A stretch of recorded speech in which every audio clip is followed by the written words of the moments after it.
नमस्कार शेतकरी मित्रांनो, तर आपण मॅग्नेशियम सल्फेट याविषयी आपण जाणून घ्यायचं आहे. तर मॅग्नेशियम सल्फेटचा लॉंग फॉर्म काय, तर MgSO4 हा लॉंग फॉर्म आहे. तत्पूर्वी आता हे जे मी डिटेल सांगणार आहे, याच्यापूर्वी आपण जर वेबसाईट या युट्यूब चॅनलला पहिल्यांदा आला असला तर सबस्क्राईब करा, जास्तीत जास्त शेतकरी मित्रांच्यापर्यंत शेअर करा. आणखीन काही कमेंट असल्या तर खाली कमेंट बॉक्समध्ये कमेंट करा.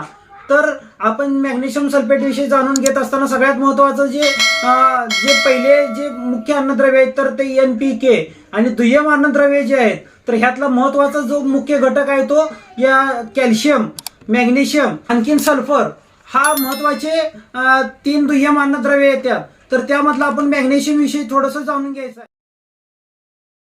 तर मॅग्नेशियमचं महत्व काय आहे, तर जे महत्वाचे मुद्दे आहेत तर ते तुम्हाला पहिल्यांदा सांगतो. तर पहिला महत्वाचा मुद्दा आहे तर मॅग्नेशियमचा प्रकार किती आहेत याविषयी आपण थोडंसं जाणून घ्यायचं आहे. मॅग्नेशियम कुठल्या कुठल्या स्टेजला कधी कधी द्यायचं, काय काय करायचं ह्याविषयी पण आपण जाणून घ्यायचं आहे. आणि ते काय करायचं आहे की ते जमिनीतनं द्यायचं आणि किती द्यायचं ह्याविषयी पण आपण थोडं माहिती सविस्तर जाणून घ्यायची आहे. आणि ते कधी कधी वापरायचं याविषयी पण आपण थोडंसं माहिती घ्यायची आहे. मॅग्नेशियम सल्फेट कधी कधी वापरायचं तर, आणि मॅग्नेशियम सल्फेट कुठल्या जमिनीत आपल्याला कमी पडतंय तर हे पण आपण माहिती घ्यायची आहे. तर मॅग्नेशियम हे साधारण हलकी जमीन, मुरमाड जमीन किंवा वालुकामय जमीन जिथं पाण्याचा निचरा लगेच होतोय अशा ठिकाणाला आपल्याला मॅग्नेशियम हे कमी पडत असतंय. तर मग ह्या ठिकाणाला आपण मॅग्नेशियम जास्त देणं फार महत्वाचं असतंय. आणखीन दुसरं, ज्या जमिनीचा pH हा 8 पेक्षा जास्त वाढलेला असतोय अशा ठिकाणाला मॅग्नेशियम ची कमतरता जाणवत असत्या. या ठिकाणाला सुद्धा आपण जिथं पाणी सवळ असतंय, जमीन खराब असत्या, तर अशा ठिकाणाला आपण ज्या वेळेला जमिनीतनं आपण मॅग्नेशियम देत असतोय त्यावेळेला ते अत्यंत चांगल्या पद्धतीनं काम करतंय. दुसरं, आता जी मॅग्नेशियम विषयी आपण जी माहिती घेणार आहे त्यात काय आहे तर मॅग्नेशियम मध्ये काय काय घटक आहेत. तर मॅग्नेशियम जर घेतलं तर MgSO4, तर यामध्ये आपण सविस्तर माहिती घेत असताना यामध्ये काय आहे, मॅग्नेशियम हे 9.5% आहे. त्यातच दुसरं सल्फर आहे. तर सल्फर हा किती टक्के आहे, तर हा सल्फर हा 12% आहे. आणि त्यात मॅग्नेशियम ऑक्साईड आहे, तर मॅग्नेशियम ऑक्साईड किती आहे तर ते 16% आहे. मग हे झालं MgSO4 म्हणजे मॅग्नेशियम मध्ये असणारे घटक. याविषयी आपण थोडंसं जाणून घेतलं. तर मॅग्नेशियम आता आपण कसं ओळखायचं, बाबा पिकात कसं कमी आहे किंवा कसं जास्त आहे ह्याविषयी आपण थोडीशी माहिती जाणून घेऊया. तर मॅग्नेशियम आता समजा आपण गेलो शेतात किंवा आपलं ऊस असू देल, हरभरा असू देल किंवा अन्य कोणतीही पिकं असू देत, द्राक्ष असू देत, नाहीतर डाळिंबासारखी पिकं असू देत, सोयाबीन असू देत, अशा वेगवेगळ्या पिकात कसं ओळखायचं, तर ज्यावेळेला आपण शेतात फिरत असतोय त्यावेळेला अगदी सुरुवातीचा काळ असतो त्यावेळेला काय असतंय, वाढ होत असते पिकांची.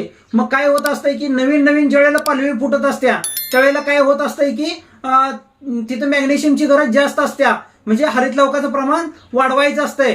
तर अशा ठिकाणाला काय होतंय की वाढ भरपूर होत असते, मग मॅग्नेशियम तिकडे जास्त पुरवलं जातंय. आणि जी पाठीमागची जुनी पान आहेत तर हिथं काय होतंय की मॅग्नेशियम कमी पडतंय. मग ती कसं ओळखायचं, तर ते पानाचे जे शिरा आहेत त्या पूर्ण अशा हिरव्या झालेल्या असतात आणि मधला भाग हा पिवळा पडलेला असतोय. मग पिवळा पडलेला असल्यावर काय म्हणायचं की आपण बघून आपल्या शेतात किंवा आपल्या पिकात मॅग्नेशियमची कमतरता आहे. तर आता मॅग्नेशियम, आता हे झालं आपण माहिती घेतली की मॅग्नेशियम विषयी. तर आता मॅग्नेशियम मध्ये कुठले कुठले प्रकार येतात तर हे थोडंसं तुम्हाला सांगतो. तर मॅग्नेशियम मध्ये 5 ते 6 प्रकार येतात. तर तुम्ही म्हणाल 5 ते 6 प्रकार कसं येतात, तर 6 प्रकार कसं आलं तर एक महत्वाचा आला तो मॅग्नेशियम सल्फेट. आपला हा सगळ्यात महत्वाचा मुद्दा, आपण जो पूर्ण विश्लेषण करायला लागलोय हा एक मुद्दा.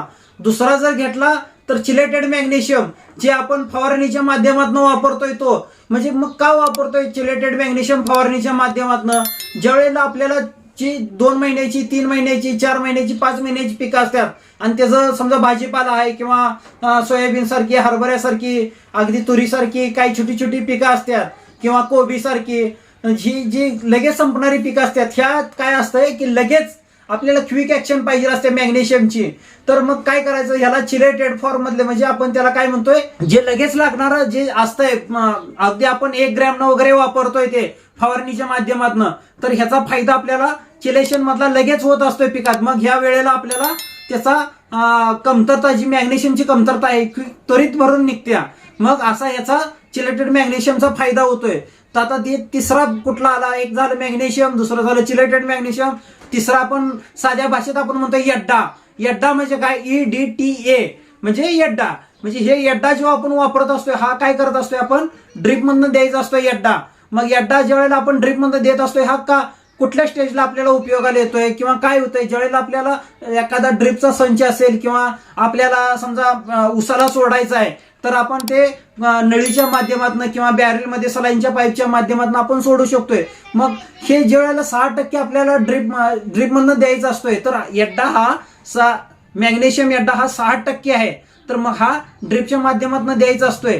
जमिनीचा pH हाय झालेला असतोय आणि तिथं कुठलीच खतं काम करत नाही. त्यावेळेला हे जे यड्डा आहे, हा यड्डा त्वरित काम करतोय आणि पिकाला चांगल्या पद्धतीनं उत्पादन वाढवायला मदत करतोय. आता राहिला मुद्दा चौथा.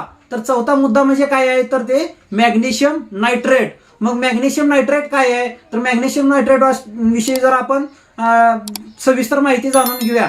तर मॅग्नेशियम नायट्रेट जो आहे, तर ह्यामध्ये काय आहे, मॅग्नेशियम आहे, परत मॅग्नेशियम ऑक्साईड आहे आणि मॅग्नेशियम मध्ये नायट्रोजन हा एक घटक आहे. तर सगळ्यात पहिला आहे तो मॅग्नेशियम नायट्रेट. मॅग्नेशियम नायट्रेट किती आहे, तर ते 9.6% मॅग्नेशियम नायट्रेट आहे. मॅग्नेशियम ऑक्साईड किती आहे, तर तो आहे 15.8% आणि नायट्रोजन जो आहे हा 10% आहे. हे झालं मॅग्नेशियम नायट्रेट विषयी आता माहिती झाली. पण त्याच्यात मॅग्नेशियम मध्ये आणखीन एक कुठला प्रकार पडतोय, तर तो आपण पोटॅशियम सोनाइड. बऱ्यापैकी आता लोकांना पोटॅशियम सोनाइड सुद्धा माहिती आहे. मग हे पोटॅशियम सोनाइड काय आहे, तर पोटॅशियम सोनाइड हे ड्रिपच्या माध्यमातून आणि फवारणीच्या माध्यमातून सुद्धा देता येत आहे. मग यामध्ये कुठले कुठले घटक आहेत, तर पोटॅशियम सोनाइड मध्ये सगळ्यात महत्वाचा जो घटक आहे तो एक पोटॅशियम ऑक्साईड बेस मध्ये आहे, तो आहे 15%. दुसरा जो घटक आहे तो आपण जे रेग्युलर आता वापरायला लागलोय, हा मॅग्नेशियम घटक आहे. मॅग्नेशियम किती आहे, तर 15% आहे. आणि तिसरा जो घटक आहे तो आहे कुठला, सल्फर हा घटक आहे. मग ह्यात सल्फरचं सुद्धा अनन्यसाधारण महत्व आहे. तर हे झाले पोटॅशियम सोनाइड मधले हे माहिती. मग आता काय करायचं, हे ह्या कुठल्या कुठल्या ह्याच्यात चालतंय, तर मॅग्नेशियम हे ड्रिप मधनं चालतंय आणि फवारणीत सुद्धा वापरता येतंय. म्हणजे आपल्याला दुहेरी तिहेरी फायदा या पोटॅशियम सोनाइड मधनं सुद्धा होऊ शकतोय. आता ह्याचा काय फायदा होतोय किंवा काय काय आपल्याला बेनिफिट मिळतात मॅग्नेशियमचं, आता जे सविस्तर आपण मॅग्नेशियम विषयी जाणून घ्यायला लागलो, तर ह्यात काय काय होतंय, तर मॅग्नेशियम फवारल्यामुळे काय होतंय की पानावर काळोख येते. जसं मी मगाशी तुम्हाला सुरुवातीला सांगितलं की आपण सुरुवातीची पानं हिरवी निघतात आणि मागचा जो मॅग्नेशियम आहे तो पुढे शेंड्याकडे वापरला जातोय. मग जे कमतरता भासत असते किंवा नवीन त्याची वाढ होत असते किंवा ग्रोथ होत असते, त्यावेळेला प्रकाश संश्लेषण क्रिया जोरात होण्यासाठी ह्याचा मॅग्नेशियमचा उपयोग होतोय. मग मॅग्नेशियम दिल्यानंतर पानाला चकाकी वाढत्या, काळोखी वाढत्या, हिरवेगार आपले जो पीक आहे तो एकदम हिरवगार दिसायला चालू होत आहे. मग हे झालं पहिला फायदा. दुसरं, जमिनीतनं सुद्धा आपण याला देऊ शकतोय. मग जमिनीतनं दिल्यानंतर काय होतंय, तर ज्यावेळेला मॅग्नेशियम कमी पडतंय त्यावेळेला फॉस्फरस कमी दाखवत असतोय. मग हे दोन्ही एकमेकाचे दोस्त आहेत. म्हणजे कसं दोस्त आहेत, तर मॅग्नेशियम ज्यावेळेला आपण देत असतोय त्यावेळेला लगेच फॉस्फरसचं सुद्धा अपटेक होत आहे. फॉस्फरस सहज अपटेक होत नाही. मग ह्या मॅग्नेशियममुळे फॉस्फरस सुद्धा उचलायला मदत होते त्या. मग फॉस्फरस किती महत्वाचा आहे हे तुम्हाला 1919च्या किंवा 05234च्या व्हिडिओतनं मी सांगितलंय.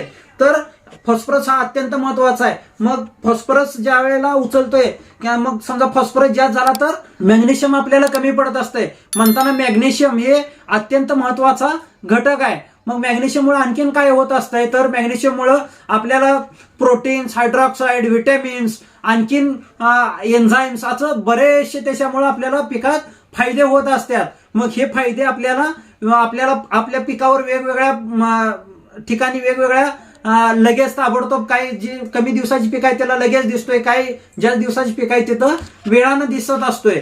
आणखीन काय होतंय, तर मी तुम्हाला मगाशी सांगितलं की बाबांनो, प्रकाश संश्लेषण क्रिया वाढते म्हणजे देवाणघेवाणीचा वेग वाढतोय. म्हणजे हा एक सगळ्यात महत्वाचा मुद्दा आहे.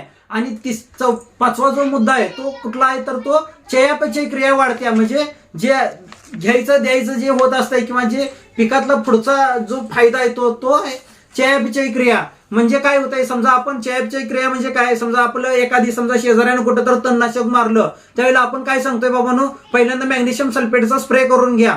मग मॅग्नेशियम सल्फेटचा स्प्रे किंवा ड्रिप मधनं का सोडायला सांगतोय, तर त्या पिकात जे तानावर गेलेलं पीक असतंय तर हे काढण्यासाठी सुद्धा आपल्याला फार मदत होत असत्या. आणि समजा जास्त वेळ आता कंटिन्यू आता ढगाळ वातावरण राहिलं आणि पानं काम करत नसत्यात, म्हणजे जसं मगाशी मी तुम्हाला सांगितलं त्या पद्धतीनं की देवाणघेवाणीचं काम करायला मदत होत्या, म्हणजे ढगाळ वातावरण सुद्धा प्रकाश संश्लेषण क्रिया थोड्याफार प्रमाणात याच्याकडं वाढवली जात्या. आता राहिला 6वा शेवटचा मुद्दा, तर काय, कार्बन डायऑक्साईड. कार्बन डायऑक्साईड जे आहे तर हे स्थिरीकरण करायचं काम हे मॅग्नेशियम करत असतंय. मग हा एक ह्याचा फार महत्वाचा फायदा होत असतोय. आता मॅग्नेशियम, आता हे टोटल झालं आपलं मॅग्नेशियम विषयी माहिती. आता या मॅग्नेशियम मध्ये जो सल्फर आहे, आता काय सांगायला लागलोय, जो मॅग्नेशियम आहे तो मॅग्नेशियम मध्ये जो सल्फर आहे याच्याविषयी थोडंसं आपण जाणून घेऊया. मग सल्फर किती टक्के आहे, तर त्यात आपण मगाशी सांगितलं की बाबांनो सल्फर हा 12% आहे. मग 12% सल्फर काय काम करतोय, सल्फर हा सगळ्यात महत्वाचा मुद्दा आहे त्यातला. तर सल्फर पिकांमध्ये जी फळांची साईज आहे ही वाढवायला सुद्धा मदत करतोय. द्विदल पिकामध्ये जसं भुईमुग आहे, हरभरा आहे, अशा पिकामध्ये त्याची जास्त गरज असते. मग ते काय होतंय की ज्यावेळेला आपण भुईमुगात सांगत असतो की बाबांनो सल्फरचा वापर जास्त करा म्हणजे पीक चांगलं येतंय, म्हणून द्विदल पिकामध्ये सुद्धा फार महत्वाचं आहे. मग ते काय करतंय, प्रोटीन्स वाढवायला मदत करतंय. जे कंदवर्गीय पीक आहे त्यामध्ये टार्च तयार करायचं मदत करतंय. का तर त्या टार्च हे सगळ्यात महत्वाचा मुद्दा आहे की जे पिकं चांगली येतात तर हे स्टार्चमुळे तयार होत्यात. आता राहिला 4था मुद्दा सल्फरचा, तर तो कुठला आहे, तर सल्फर काय काय काम करतंय. सल्फर एक तर बुरशीनाशक म्हणून काम करतंय, दुसरं कीटकनाशक म्हणून सुद्धा काम करतंय. राहिला मुद्दा की ते खत म्हणून आपण त्याचा वापर करत असतोय वर्षभर. ड्रीप मधनं तर मॅग्नेशियम मधनं सुद्धा आपल्याला सल्फर जातोय. तर हे झाले आपले सल्फर विषयी माहिती. आता राहिला मुद्दा कुठला, मॅग्नेशियम कधी वापर करायचा, कधी वापरायला पाहिजे याच्याविषयी थोडंसं आपण जाणून घ्यायचं आहे. तर मॅग्नेशियम आता जर म्हटलं, आता पेरणीचं किंवा ह्याचं जर म्हटला, मॅग्नेशियम जो आहे तर तो काय करायचं, तर पेरणी आपली झाल्यानंतर पहिले एक 7-8-10 दिवस सोडायचे. आणि जे 40-50 दिवस असतात पहिले, जोपर्यंत आपलं फ्लॉवरिंग येत नसतंय किंवा व्यवस्थित वाढ व्हायला, जास्त फास्ट वाढ व्हायला चालू होत्या, त्यावेळेला आपण ह्याच्या 1 ते 2 फवारण्या घ्यायच्या की त्यामुळे आपलं पीक अगदी चांगलं आणि जोमात येतंय. दुसरं, किती द्यायचं, आता आपण मॅग्नेशियम सल्फेट हे किती वापरायचं, तर बेसल डोसला द्यायचं असलं तर 5 ते 10 किलो या प्रमाणात आपण देऊ शकतोय. पेरणी करायची असली तर साधारण 25 ते 30 किलो आपण एकरी याचं प्रमाण आहे. आणि ऊसासाठी जर म्हटला तर साधारण 50 किलो पर्यंत आपण बेसल डोसच्या माध्यमातून आपण देऊ शकतोय. आता हेच फवारणीला द्यायचं असलं तर कसं करायचं, तर जे आपली ऊसासारखी पीक आहे 100 लिटरला 100 ते 150 ग्रॅम या प्रमाणात द्यायचं. भाजीपाला पिकासाठी 5 ते 10 ग्रॅम फवारणीसाठी द्यायचं. तर अशा पद्धतीने हे फवारणीसाठी वापरायचं. आता सगळ्यात महत्वाचा मुद्दा सांगायचा आहे तुम्हाला. तत्पूर्वी परत एकदा तुम्हाला एक विनंती करतो की आपला जो ग्रेप सेक्टर युट्यूब चॅनल आहे हा जर सबस्क्राईब केला तर सबस्क्राईब करा, जास्तीत जास्त शेतकऱ्यांच्या पर्यंत शेअर करा. आणखीन काय कमेंट करायचे असले तर खाली कमेंट बॉक्समध्ये कमेंट करा. तर महत्वाचा मुद्दा कुठला आहे, तर जो आपण सल्फेट बेस, आपण जे सल्फेट बेस युक्त खतं वापरत असतोय, ही खतं जी आहेत तर ही नायट्रेट युक्त खतासोबत वापरायची नाही. म्हणजे जे नायट्रेट युक्त खत आहेत ह्याच्याबरोबर सल्फेट युक्त खतं वापरायची नाही. ह्याचं काय होतंय, तर ह्याचा आपल्याला दुष्परिणाम भविष्यात जास्त भोगायला लागतात. आणखीन आपल्या पिकाचं आपण स्वतःहून नुकसान करून घेतोय. तर आपली पिकं चांगली पिकवा, जास्त उत्पादन काढा, जास्त पैसे मिळवा. धन्यवाद.